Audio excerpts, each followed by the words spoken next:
Hey, it's Monday, baby. It's another slow one, but it is what it is. We're just working with the market we currently have. So, figured today we go back and look at some actual high quality setups. The issue I think with people that are having issues in the market right now, uh, it's very much they either one don't have like a process for their trading and kind of a routine, and they just don't know what they're looking for exactly.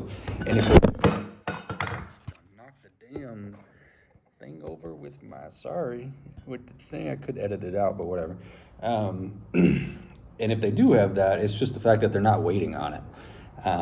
So wanted to go back and check out some trades. These I've been recording over the last couple of months, just different trades, and I'm just getting around to kind of going back and commentating over them. But we'll just look at a little trade recap, review, kind of walk through my thoughts on different types of setups that I'm trading and that sort of thing. And yeah, let's head to the computer screen. Okay, so here we go, checking out the chart on the left. There was a trade on the right, which you can actually end up seeing that it's essentially the same type of look, but nothing really changes. This is why I really do like gravitating towards intraday trading. Is it truly doesn't matter what the overall market is doing. So like the S&P's terrible this year.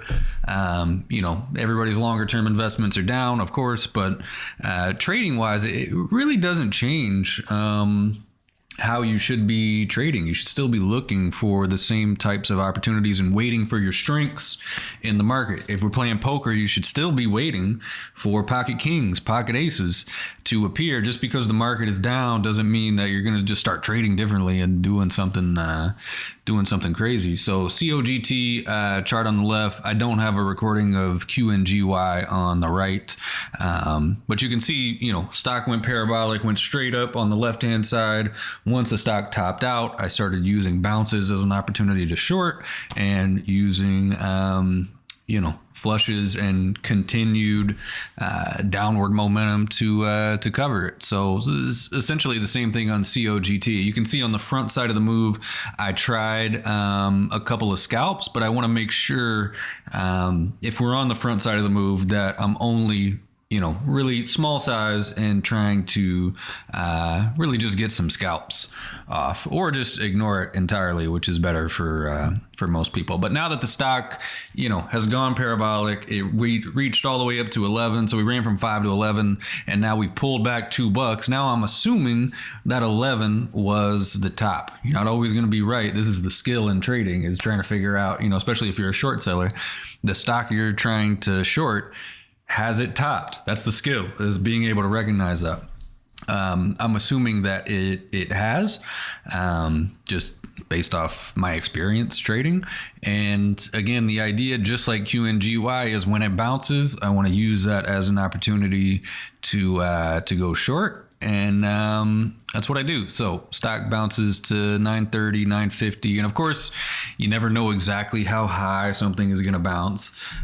Trading is not about being perfect. People are always trying to figure out, well, how did you know it was, going to go exactly this high? How did you know it was going to fall this low? How did you know it was backside? You don't.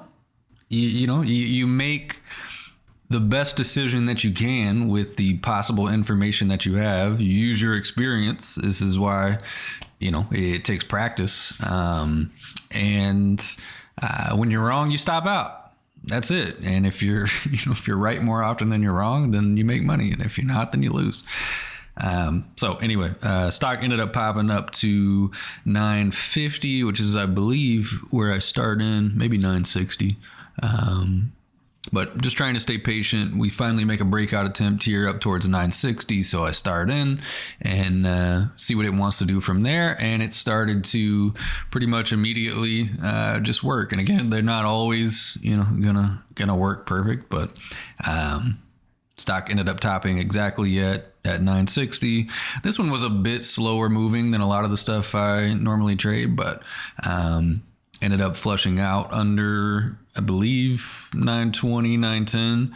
And, since the stock is still over VWAP, it's not at the lows of the day, I'm assuming that we're still going to hold some sort of level of support. So I'm just being comfortable taking that profit and not trying to get too greedy. This isn't a huge trade that it's gonna make or break your year. These are like these daily kind of trades that just get you through to the next day, right? This was a $500 trade, and this is the type of stuff that people this year don't want to take because it's not the massive trade opportunity, and it's not going to really move the needle on their P&L. But if you string together 30 or 40 of these, all of a sudden it starts to move the needle. And that's why I think it's super important to just be consistent. Stop focusing on your longer term goals and just take it trade by trade,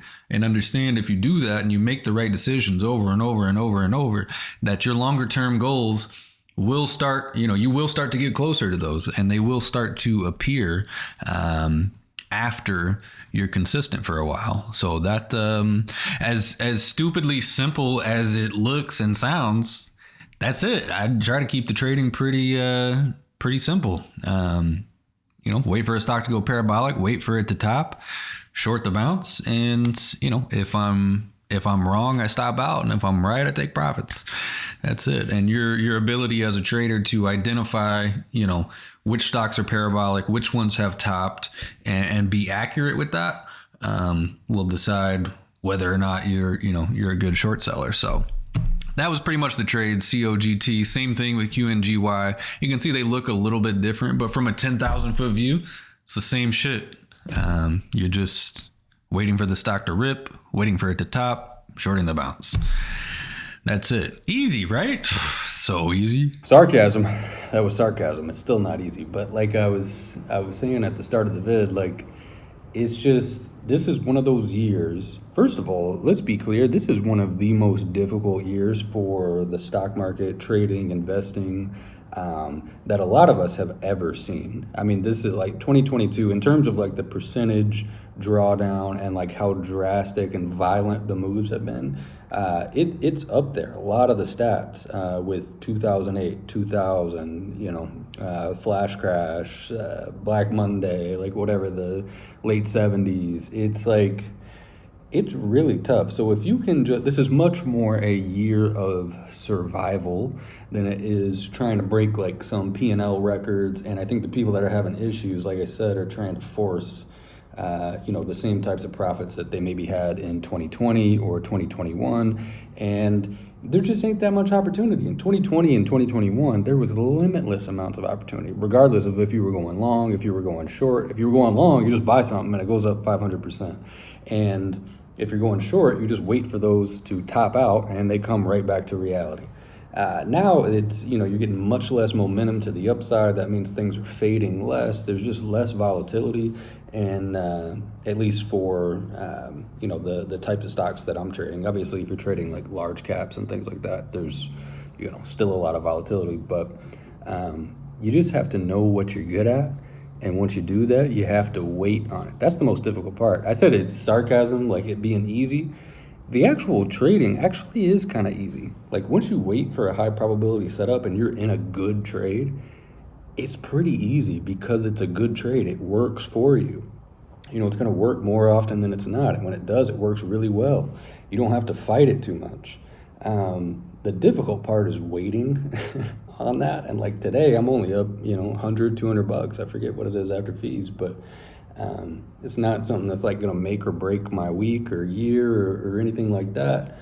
And, if you sit there and stare at the screens all day, you're going to end up convincing yourself to hop in a trade. And the best trade, you don't have to convince yourself. They just kind of jump off the screen at you. So it's much more about just getting away and not falling for the FOMO and thinking you have to do something. Trading's weird, man. It's not about who works the longest, right? You go work not at all and then make a month's worth of profits in 2 hours. It's weird like that. So if you're struggling in this market, if you're losing money, there's probably best advice I could give you is either one, make sure you have an actual setup or process or routine or whatever you want to call it for your trading, something rigid and structured that you are looking for, and then don't deviate away from that, right? Don't try to do too much. It's not the person who works longer in trading. So hopefully y'all are having a decent Monday. It's about 1:30. I had, like I said, 1 or 2 trades. None of them worked like particularly well. Like I said, made a couple $100 and I'm done for the day. And I'm not going to try to force. I'm not going to try to force profits out of the market. I'm a big believer that like you should come to the market and it should feel like it's giving you money, not that you're trying to take it from the market. If you feel like you're getting up and you're trying to take money out of the market, it's probably going to take yours. But when those really high quality setups come, it feels like it's just giving it to you, like it's a gift. I want to go into trades where I expect to win, not that I hope to win. If you get into something, you're like, ooh, I hope this works. It's already probably not a good one. You know what I mean? But if you get into something and I'm like, you know what, this should fucking work. This should work. I've seen this work a lot. I know this should work. I'd be surprised if it doesn't work. Those are the types of setups that I'm waiting on. So, and once they come, put my foot on the gas and I'll make a ton. But you gotta survive. Be a survivor, right? And if you can make it through this year, you will be battle tested. You can say you survived 2022, but you gotta get through it. So just take a page out of Archie's book over here and just eat a stick. Lay on the grass, eat a stick, and try not to do so much. So y'all have a good rest of your Monday. I'll catch you in the next video. Peace out, everybody. GreenWallSt.com. Check it out. Join the Discord. See what it's all about. And if you don't want to do that and you just want to watch the vids, that's fine too.